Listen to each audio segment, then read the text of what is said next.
This week I need to talk to you about a murder.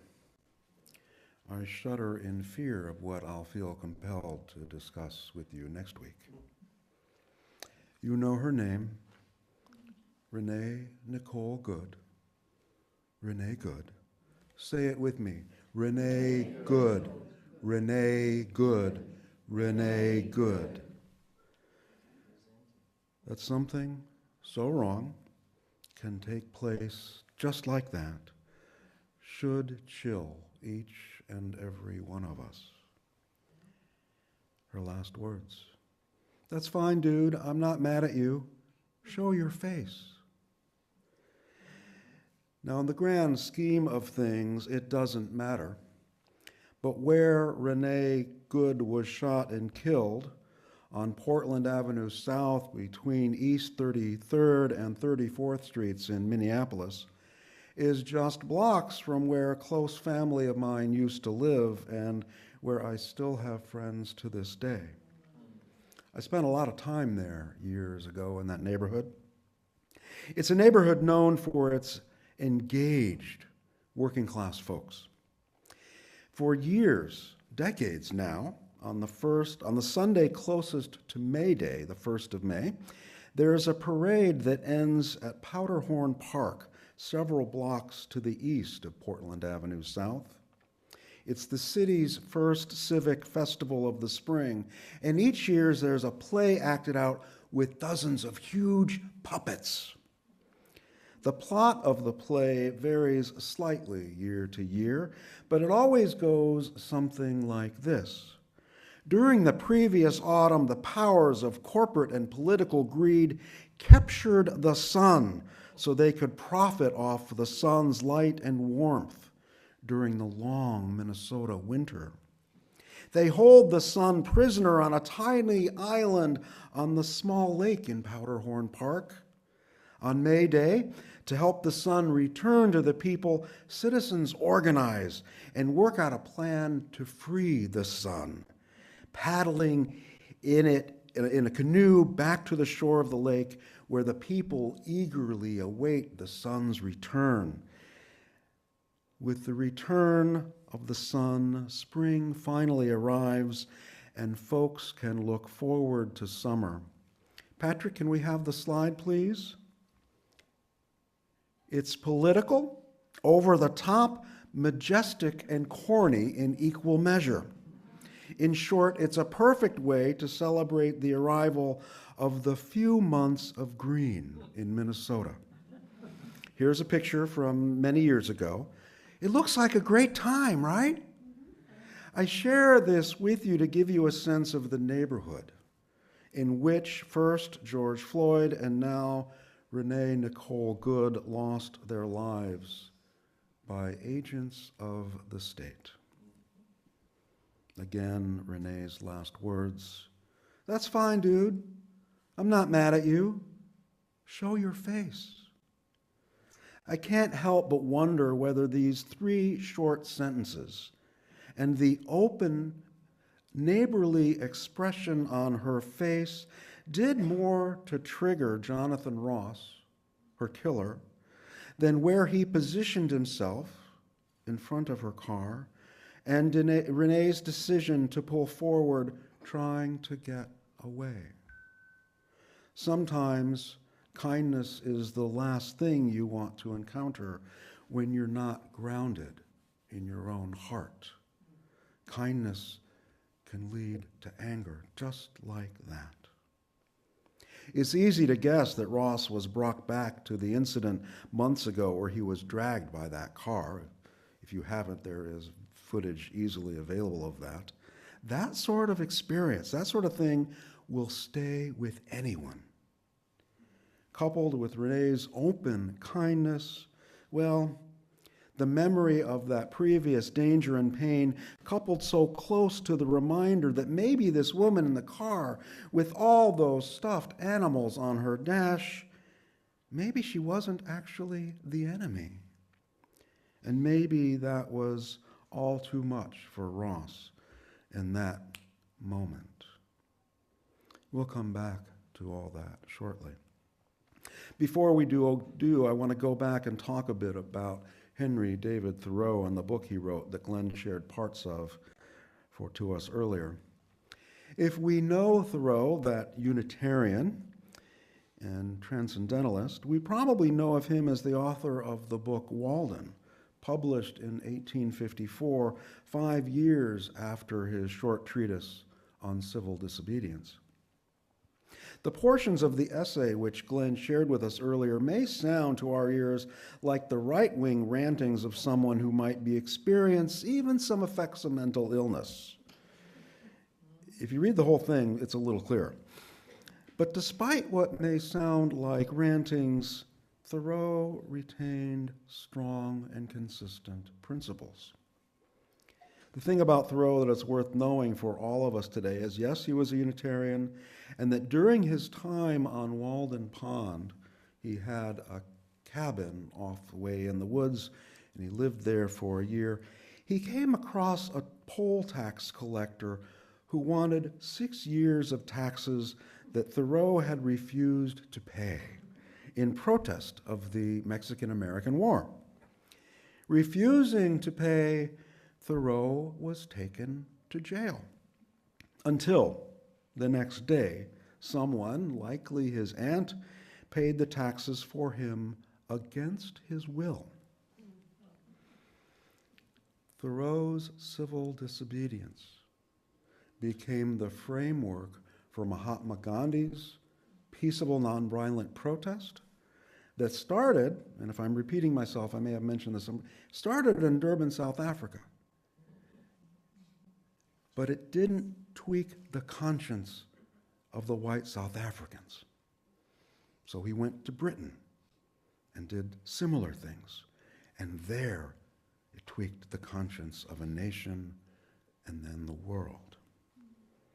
Gandhi's work then inspired Martin Luther King and current practices of nonviolent protest to this day. Thoreau didn't want to pay taxes to something he considered profoundly unjust. I don't know about you, but I don't like paying for our military, and certainly not ICE, but I pay my taxes each year. One check that covers everything, including the parts I'd rather not support. That's what we do, by and large. Living in a hopefully civilized, law-abiding society means making many compromises for the good of the order. Now, in announcing my topic today, I called Thoreau an entitled iconoclast. Let me explain. The iconoclast part is likely clear to you by now. Let me explain the entitled part. As you may remember from way back in English class, the basis for his book Walden was a year Thoreau spent in a small cabin a short walk from Walden Pond, just south of Concord, Massachusetts. You may remember these two brief portions of Walden.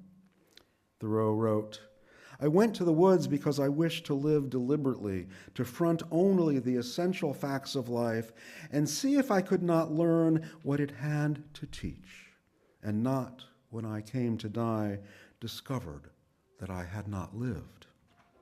Later, looking back on his time in the woods, Thoreau wrote this, "I wanted to live deep and suck out all the marrow of life, to live so sturdily and Spartan-like as to rout out all that was not life, to cut a broad swath and shave close, to drive life into a corner and reduce it to its lowest terms. And if it proved mean, then why then to get to the whole and genuine meanness of it and publish its meanness to the world? Or if it were sublime, to know it by experience and to be able to give a true account of it in my next excursion." Great stuff, at least to my ear. And as I later learned, Thoreau tended his patch of beans and journaled in his little cottage, his sister and mother did his laundry. Oh, it was a rough life out there in the woods.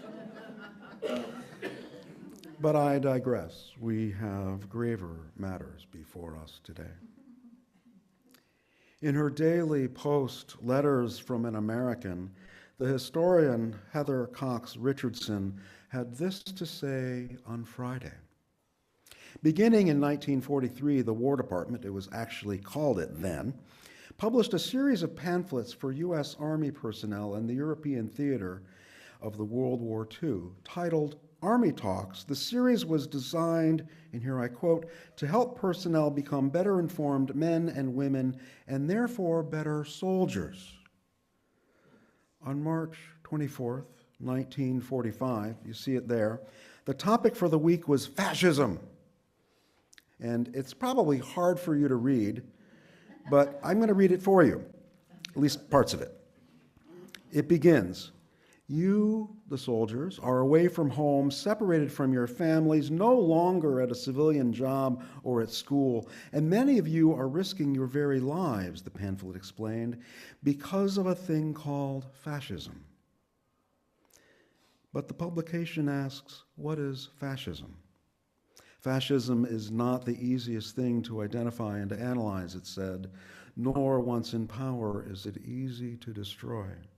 It is important for our future and that of the world that as many of us as possible understand the causes and practices of fascism in order to combat it.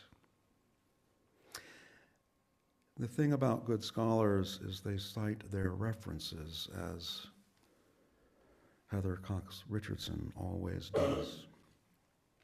At the time, fascism and communism were the political ideologies the U.S. was competing with on the world stage. The Army wanted its troops to be able to differentiate between the two. Here's how the Army defined fascism. Fascism is the opposite of democracy.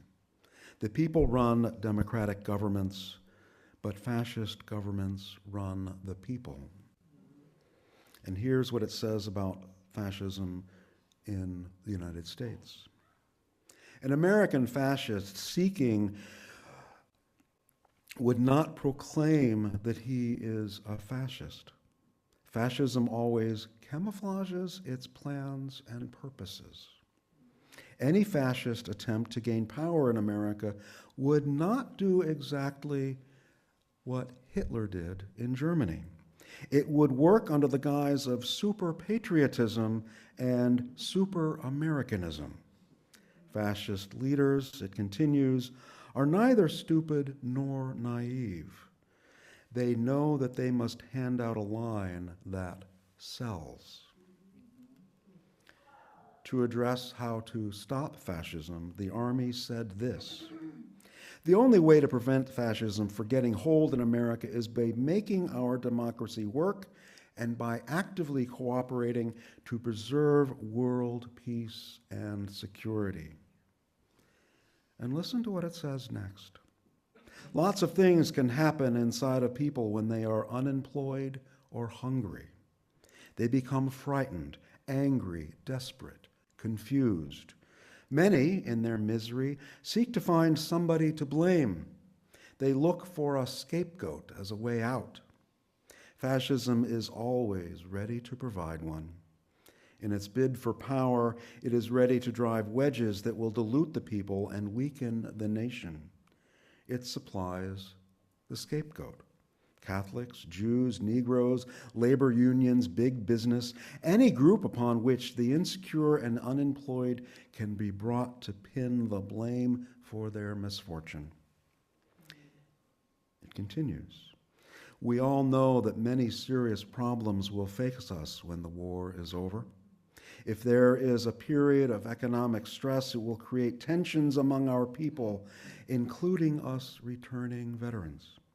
The resentment may be directed against minorities, especially if undemocratic organizations with power and money can direct our emotions and thinking along these lines. Sound familiar?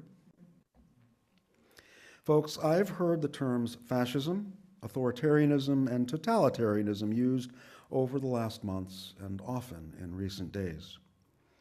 I'm not a political scientist. All three terms seem close enough to what I'm reading in the news and watching play out in real time. All those terms speak to what we're facing today from our federal government right now. Someone wisely said that when the leaders fail to lead, it's up to the people. When the people lead, the leaders will follow. Something like that, anyway. Well, friends, it's time we lead. This is not a time for silence. This is a time for making our voices heard. March, protest, write and call your elected representatives, write editorials. Some of us may choose to dust off our copies of Civil Disobedience and stand up to injustice, risking due punishment of jail time to make our point. Find and be allies to those who see things the way you do. Support one another. We need to be in this for the long haul. All of that can feel abstract, but this is personal. It's personal to a female immigrant of color colleague of mine who said this week, "It's a shit show. This is not what I signed up for coming to the United States. I'm stressed, but I'm a woman of color. What else is new?" It's personal to me, and it's personal to you, and it's personal to Renee's widow and their 3 children, and it's personal to several other lives who have been taken by ICE during this last year. Jaime Alanis Garcia, Silverio Villegas Gonzalez, Miramar Martinez, Roberto Carlos Montoya Valdez, Josu Castro Rivera, Keith Portal Jr., and one more, still unnamed, who was killed along the Rio Grande. For them and for us, I close my talk with you today with this poem from Amanda Gorman, titled "For Renee Nicole Good, Killed by ICE on January 7th, 2026. They say she is no more, that there her absence roars, blood blown like a rose, iced wheels flinched and froze, now bear riot of candles, dark fury of flowers, pure howling of hymns. If for us she rose, somewhere in the pitched deep of our grief crouches the power, the howl where we began, straining upon the edge of a crooked crater of the worst of what we've been. Change is only possible, and all the greater, when the labor and bitter anger of our neighbors is moved by the love and better angels of our nature. What they call death and void, we know is breath and voice. In the end, gorgeously endures our enormity. You could believe departed to be the dawn when the blank night has so long stood, but our bright fled angels will never fully be gone when they forever are so fiercely good. So may it be.